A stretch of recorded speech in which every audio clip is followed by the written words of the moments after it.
Okay, so this is the Garmin Connect app, and this is the calendar right here that I sent you that screenshot in Facebook. But you can go to back to whatever. You could look at the year, and sometimes it's a little slow, but you can see all the workouts, and you can go back to whatever year you'd like to look at.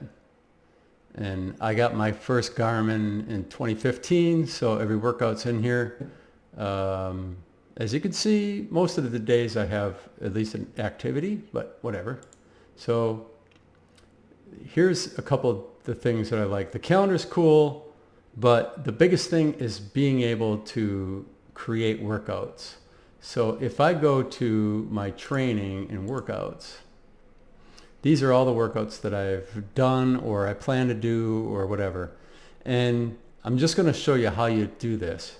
You create a workout, so you could do bike run. I only run, so I'm going to do a run, create a workout.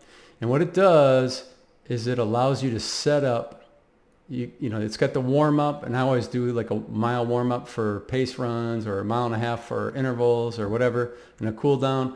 You can add a repeat in there. So this is like in the middle of here, I want to take this default run out. If I wanted to do intervals, I would run and I would say, I can either go by time.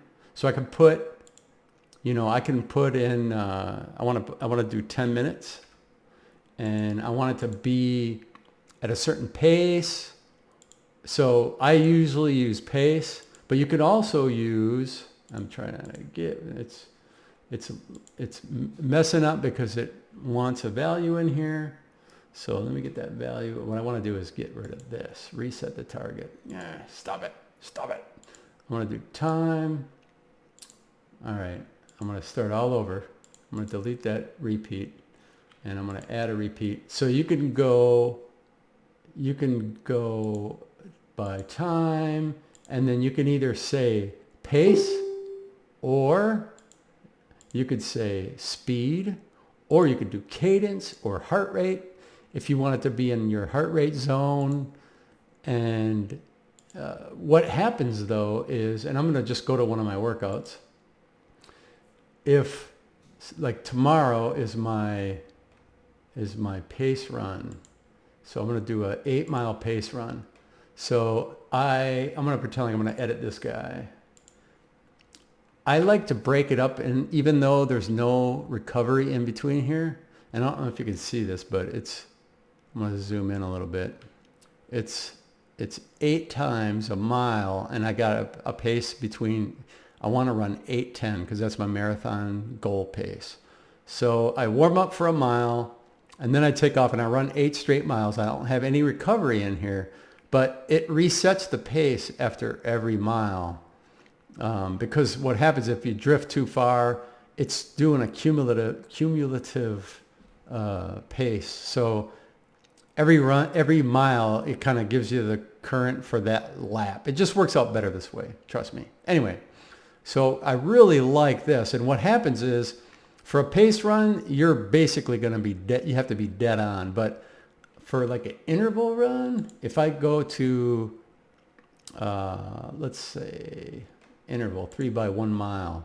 See, there's a little bit more of a pace range there. So 726 to 745. So if I go faster than that, it's going to vibrate. My watch will vibrate and it'll give me a red screen. And if I'm going too slow, it'll vibrate and give me a green screen. I forget, I might have those backwards, but I know what it is.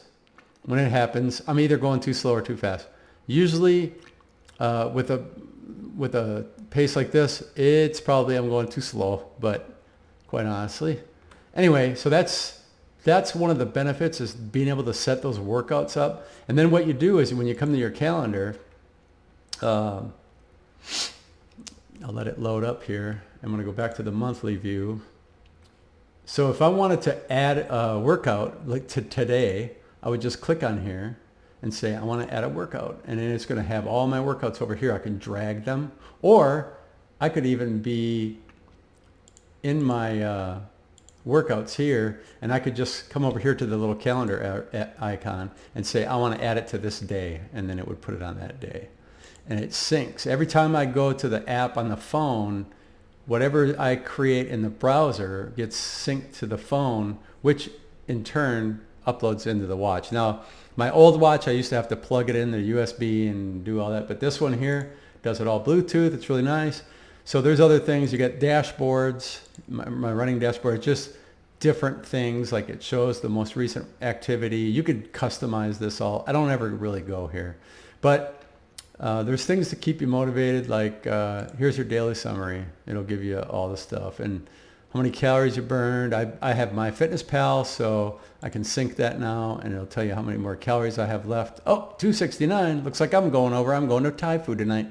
But so the news feed, it'll show you the people you're connected with, and it'll show you what they've done. I don't spend a lot of time looking at that. The gear, I track my shoes.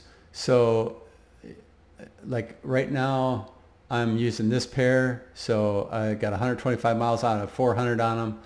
You can retire them. You can see all the shoes I wore out and all that stuff. And then what else we got? We got, here's a cool thing, reports. So you could see different things like your VO2 max report. It'll show you that on here it says that mine's superior. I take this with a grain of salt, the 20-year-old comment and all that stuff on there, whatever.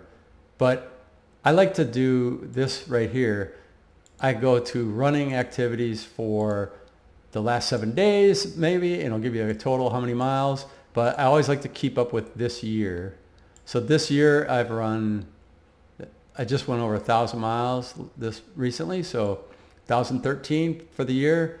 And then you can go, like last year I ran 1,800. I think I'm going to be about the same this year. And then you could put custom dates. You could say, I want to go from this date to this date, all that stuff. But there's all kinds of reports in here. Then you got personal records, and it'll keep track of, I added this 1K. And the cool thing about these is, like my marathon record, for instance, 3:50:50. It gives you your average pace for that. And then here it was at the New York City Marathon. So I click on that link.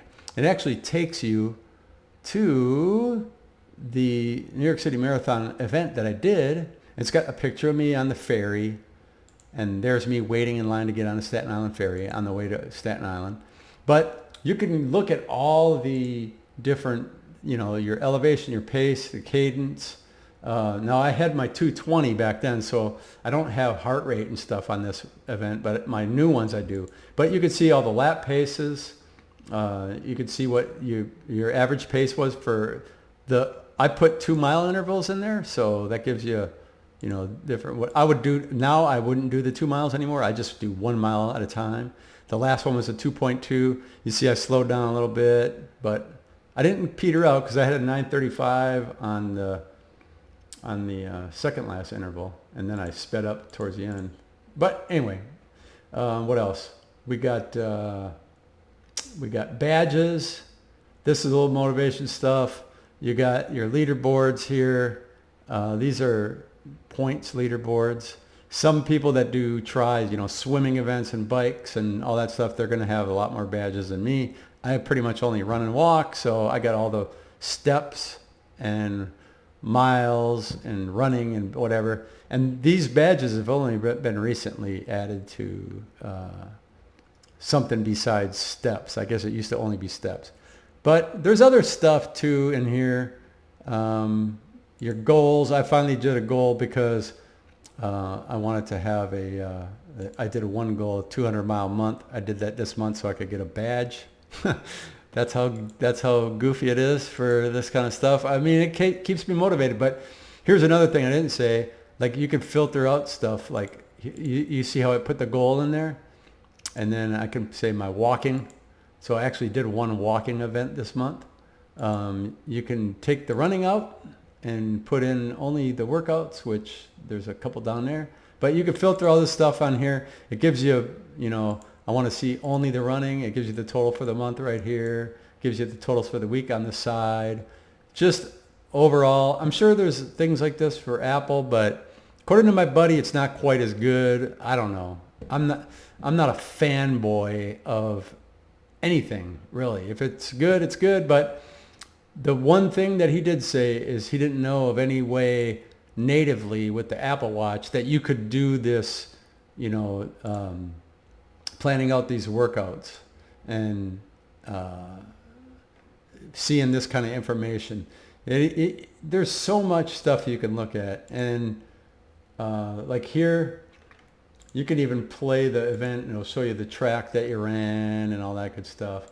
I like to look at the lap times when I warmed up, and then I do my split times. I like to look at those. Time in zones.